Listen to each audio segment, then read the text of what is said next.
ધોરણ 10 chapter number 12 સ્વાધ્યાય 12.1 નો ચોથો દાખલો. જુઓ અહીંયા 7 સેમી બાજુવાળા એક સમઘન ઉપર 7 સેમી બાજુવાળો એક સમઘન છે અને એની ઉપર શું મૂકેલો છે? અર્ધગોલક મૂકેલો છે. 7 સેમી બાજુવાળો એક સમઘન છે, સમઘનની ઉપર શું મૂકેલો છે? અર્ધગોલક મૂકેલો છે. તો અર્ધગોલકનો મહત્તમ વ્યાસ શું હોઈ શકે? અર્ધગોલકનો મોટો વ્યાસ શું હોઈ શકે? અને જો એવી રીતે વ્યાસ હોય તો બનેલા પદાર્થનો કુલ પૃષ્ઠફળ શોધો. આપણે શોધવાનું છે. તો શોધીએ. સૌથી પહેલા હું એક અર્ધગોલક દોરું છું.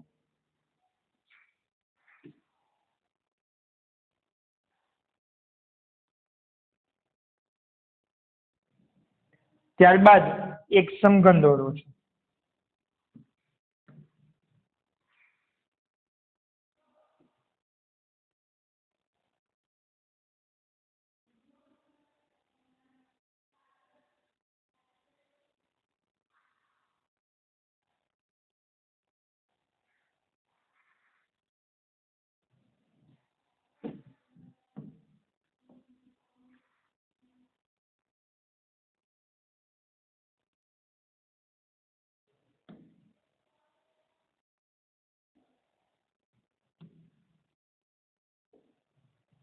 અર્ધગોલકની પાસે એક સમઘન છે.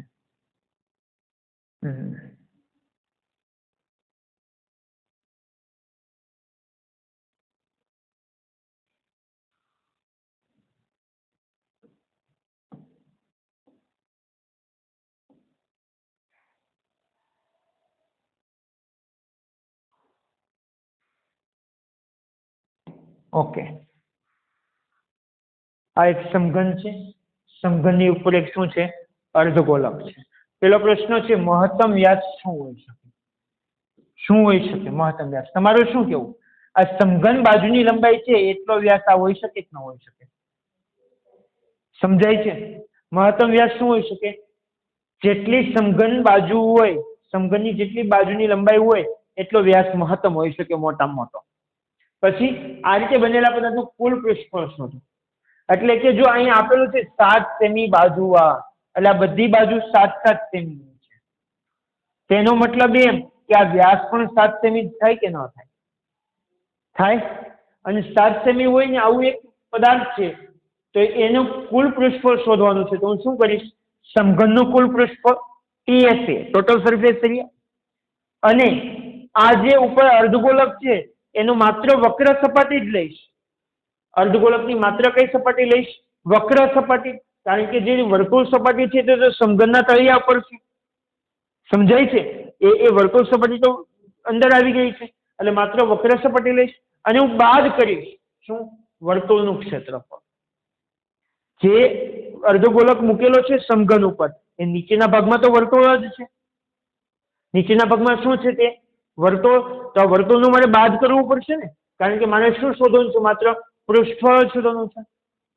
પૃષ્ઠફળમાં એ વર્તુળ તો દેખાતું જ નથી. જે સપાટી ટચેબલ હોય, સ્પર્શતી હોય, હવાને સ્પર્શતી હોય એવી જ સપાટીને પૃષ્ઠફળ કહેવાય. સમજાય છે? તો એ પ્રમાણે આપણે દાખલો કરીએ.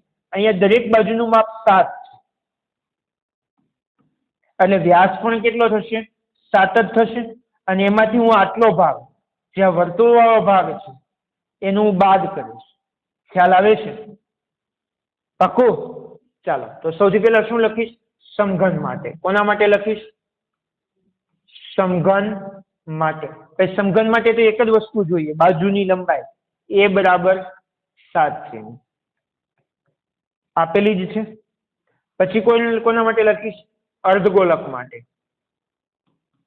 અર્ધગોલક માટે પેલા પ્રશ્નો જવાબ આપી દઈએ. અર્ધગોલક માટે મહત્તમ વ્યાસ શું હોઈ શકે? તો લખીશું અહીં અર્ધગોલકની સમઘનની સપાટી પર મૂકેલ છે. આથી તેનો મહત્તમ વ્યાસ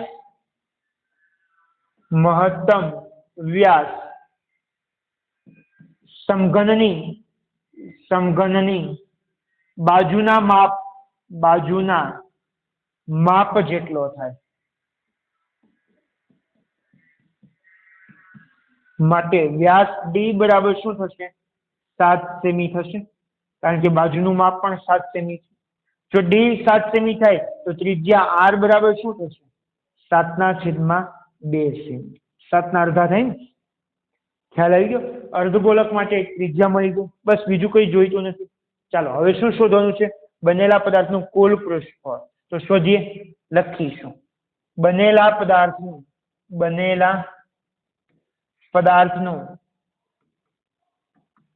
કુલ પૃષ્ઠફળ બોલો કેટલું થશે? કુલ પૃષ્ઠફળ સમઘનનું કુલ પૃષ્ઠફળ, સમઘનનું કુલ પૃષ્ઠફળ total surface area TSE plus અર્ધગોલકનું કયું લઈશ? વક્ર સપાટીનું. કયું લઈશ? વક્ર સપાટીનું. એટલે શું લઈશ? અર્ધગોલકનું. કયું? વક્ર સપાટીનું એટલે કર્વ સરફેસ એરિયા CSA. શું લઈશ? Curve surface area CSA. અને એમાંથી હું બાદ કરીશ. શું બાદ કરીશ? માઇનસ વર્તુળનું ક્ષેત્રફળ.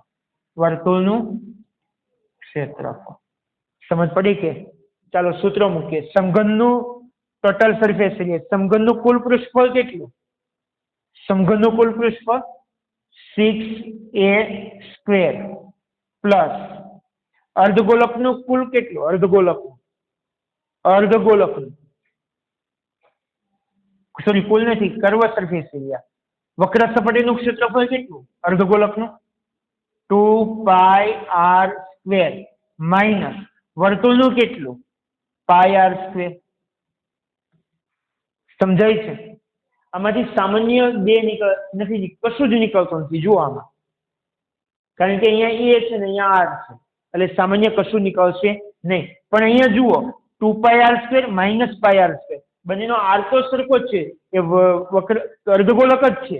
અને એમાં 2πr માંથી πr² બાદ થાય તો માત્ર πr² બચે કે ના બચે? તો લખીશ 6a² માઇનસ πr². ચાલો કિંમતો મૂકીએ. 6 એમને. એ બાજુની લંબાઈ કેટલી છે? 7. 7 ગુણ્યા 7 એટલે 49 થાય, ખબર જ છે. માઇનસ પાઈ કેટલો? 22/87 ગુણ્યા r². r કેટલો? 7/2. તો લખીશ 2 વાર 7/2 ગુણ્યા 7/2. ખ્યાલ આવે છે? શું કેન્સલ થશે બોલો? 7 કેન્સલ. 11 દુ 22. ખ્યાલ આવ્યો કે ના આવ્યો? ચાલો શું થયું? 7 સત્તામ 49, 49 છક 50 છક 300, 5 6 23, 300 માંથી 6 ઓછા થાય તો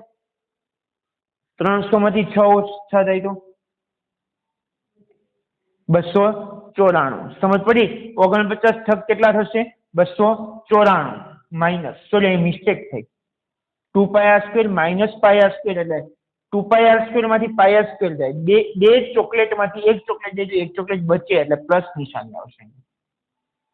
ઓકે, ચાલો 11 સત્તામ 77, 77 ભાગ્યા 2. 77 ના અડધા કેટલા થાય બોલો? 70 ના અડધા 35. પછી 6 ના અડધા 7 છે એટલે 6 લઈ લો. 6 ના અડધા 3, 35 ને 3 38 અને 1 નો અડધો 0.5 એટલે શું થશે? 38.5. કરીએ સરવાળો. 0.5 એમ જ. 4 ને 8 12 વધી 1 9 ને 10 10 ને 3 13 નો 3 વધી 2 ને 3 332.5 આવ્યું. સમજ પડે છે કે?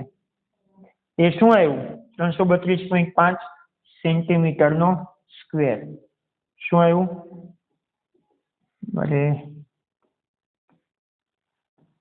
સેન્ટીમીટરનો સ્ક્વેર, કારણ કે શું છે? આ પૃષ્ઠફળ છે એટલા માટે. છેલ્લો જવાબ શું થશે બોલો? આમ આપેલ પદાર્થનું કુલ પૃષ્ઠફળ કેટલું થશે?